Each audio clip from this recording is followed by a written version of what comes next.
Baik, Assalamualaikum warahmatullahi wabarakatuh.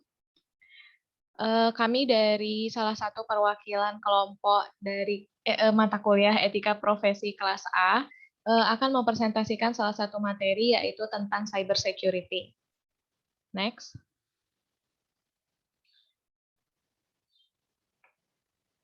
Next.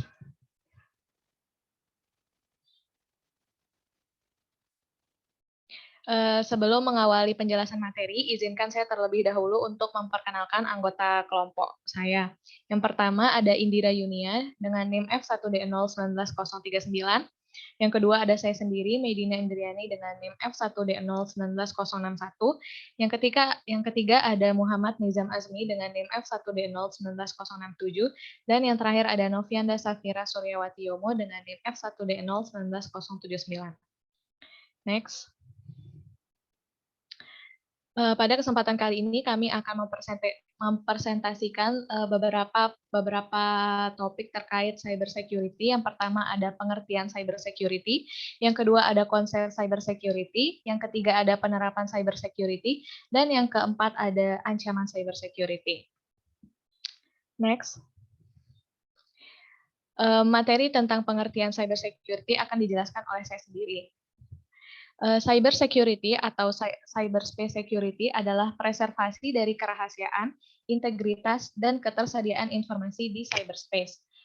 Adapun cyberspace merujuk pada lingkungan yang kompleks yang merupakan hasil dari interaksi antara orang, piranti lunak, dan layanan-layanan internet melalui penggunaan aneka perangkat teknologi dan berbagai koneksi jaringan atau ISO atau International Organization for Standardization.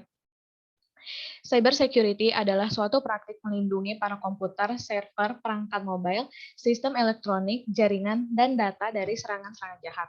Begitu pula Cisco yang mendefinisikan cyber security sebagai praktik melindungi berbagai sistem, jaringan, dan program dari serangan-serangan digital atau Kaspersky. Atau bisa disimpulkan bahwa cyber security atau keamanan cyber bisa dibilang merupakan tindakan untuk melindungi informasi di dunia maya dari aneka serangan. Next. Selanjutnya, konsep cyber security akan dijelaskan oleh Saudara Safira Suryawati Yomo. Kepadanya dipersilahkan. Baik, terima kasih moderator. Di sini saya akan menjelaskan konsep cyber security. Yang pertama itu ada kerahasiaan atau confidentiality, yaitu pada dasarnya adalah suatu upaya dalam merahasiakan dan juga menyimpan data. Dalam pelaksanaannya, berupa tindakan mengontrol setiap akses data dengan tujuan menghindari adanya pencurian data ataupun kebocoran data. Caranya dengan memberikan batas wewenang akses pada pihak yang tidak memiliki kepentingan. Misalnya seperti memberikan akses ke database pengajian perusahaan pada mereka yang hanya berada pada pengajian saja. Mereka yang bukan termasuk pada bagian pengajian hanya mampu melihat struktur perusahaan saja.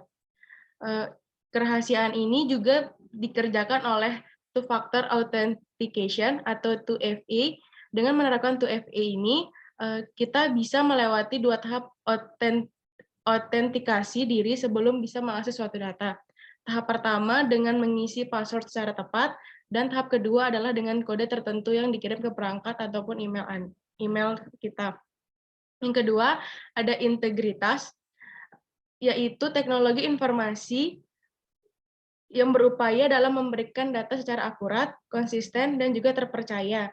Sebagai contoh, misalnya mempunyai bisnis toko online, maka wajib memberikan informasi produk secara jelas dan harga yang tepat. Hal ini nantinya akan membuat para calon pelanggan percaya akan integritas dari toko online kita. Dalam kasus yang sama, kita juga bisa terus menjaga data setiap pelanggan dengan baik, hindari adanya kebocoran data maupun merugikan para pelanggan. Beberapa cara juga bisa dilakukan seperti dengan enkripsi, tanda tangan digital, sampai Certificate Authority atau CA digital. CA adalah suatu sertifikat seperti SSL atau TLS yang berfungsi dalam menjaga verifikasi identitas setiap pengguna situs. Dan yang terakhir ada ketersediaan atau availability, yaitu komponen terakhir yang terdapat di dalam CEI triad adalah availability. Komponen ini mengacu pada bentuk ketersediaan data. Dalam dunia bisnis, ketersediaan suatu sistem, aplikasi, dan juga data mampu diakses oleh para pelanggan adalah suatu kewajiban. Contohnya, bila kita pengguna mobile banking yang harus melakukan kegiatan transfer kepada rekannya secara dadakan, maka pengguna tersebut tentu akan kecewa bila aplikasi mobile bankingnya ternyata down. Hal ini bisa mempengaruhi tingkat kepercayaan pada bank terkait. Sekian penjelasan dari saya kembalikan ke moderator. Baik, terima kasih Saudara Noviana Safira. Selanjutnya yaitu penerapan cyber security yang akan dijelaskan oleh Saudara Muhammad Nizam Azmi. Kepadanya dipersilahkan. Baik, terima kasih. Di sini ada beberapa penerapan cyber security. Yang pertama itu cloud security, yang dimana adalah cloud security adalah suatu upaya organisasi ataupun individu dalam melindungi data yang terdapat di dalam cloud. Upaya perlindungan ini mencakup teknologi, kebijakan kontrol, dan layanan lain yang mendukung adanya keamanan cloud. Salah satu contohnya di bidang cloud storage, di mana cloud storage itu adalah suatu aspek penting dalam upaya memastikan tingkat keamanan data. Kenapa? Karena untuk menyimpan data sensitif pelanggan, maka penyedia layanan cloud harus mampu memenuhi tingkat persyaratan dan juga prosedur keamanan. Ancaman yang ada di dalam cloud security ini adalah seperti penyalahgunaan data, pencurian data, dan juga pembajakan traffic layanan jasa. Beberapa upaya dalam penerapan cloud security juga bisa dilakukan dengan cara menerapkan VPN, firewall, two-factor authentication, sampai melakukan enskripsi data. Yang kedua, network security. Network security adalah suatu kegiatan perlindungan jaringan internal dengan cara meningkatkan keamanan jaringan. Network security ini sangat penting khusus bagi perusahaan yang memanfaatkan sistem jaringan dalam kegiatannya. Network security juga berperan penting dalam melindungi aset perusahaan dari berbagai ancaman cybercrime. Selain itu, tingkat perlindungan jaringan juga membuat pengelolaan lalu lintas jaringan secara lebih efektif dan juga lebih efisien.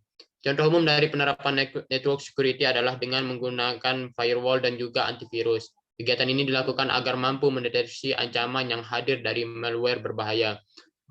Selain kedua hal tersebut, ada juga menggunakan two-factor authentication dan juga penggantian password secara berkala. Lanjut. Yang ketiga, application security. Application security adalah suatu proses melindungi dan juga meningkatkan keamanan aplikasi dari ancaman yang bisa terjadi kapan saja. Contohnya dalam website toko online. Anda harus bisa meningkatkan keamanan website agar bisa memastikan data pelanggan dan juga data Anda tetap aman dari ancaman cybercrime. Sekian dari saya balikan ke moderator.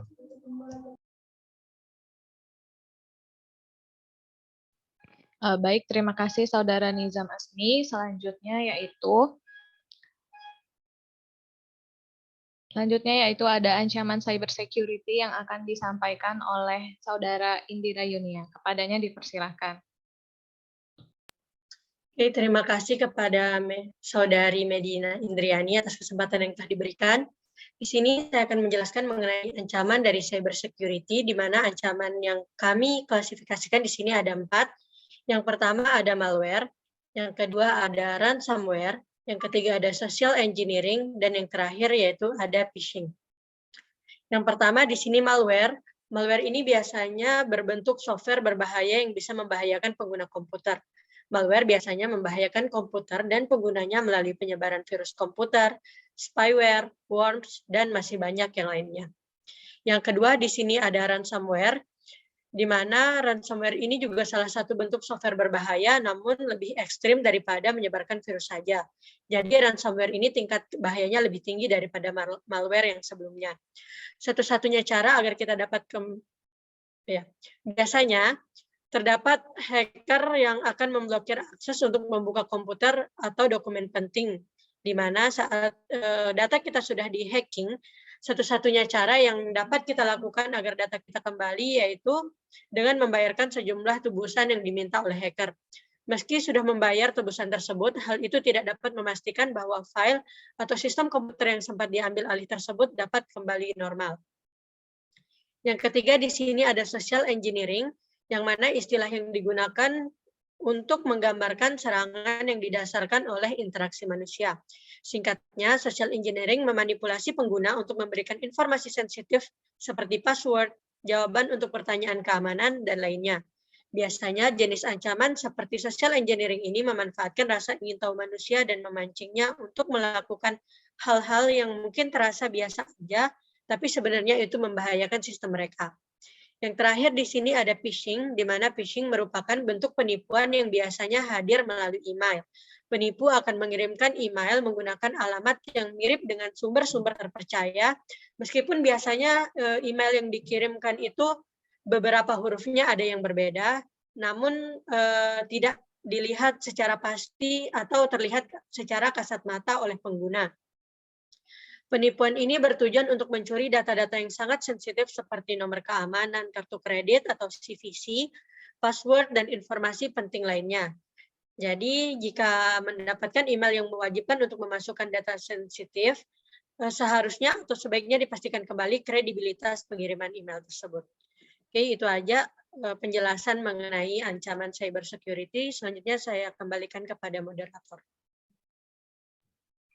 Baik, terima kasih kepada Saudari Indira Yunia.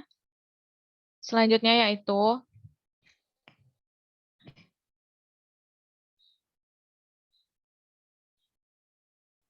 berdasarkan pemaparan dari anggota saya, dapat kami simpulkan bahwa cyber security adalah suatu aktivitas yang dilakukan agar bisa melindungi sistem komputer terhadap berbagai serangan ataupun akses yang ilegal. Cyber security juga bisa diterapkan dengan cloud security, network security, dan application security. Ketiganya bisa diterapkan sesuai dengan kebutuhan dan tingkat keamanan yang ingin dicapai. Next. Sekian dari pemaparan kelompok kami tentang materi cyber security. Mohon maaf apabila ada kesalahan kata yang disengaja maupun tidak disengaja. Sekian dan terima kasih. Wassalamualaikum warahmatullahi wabarakatuh.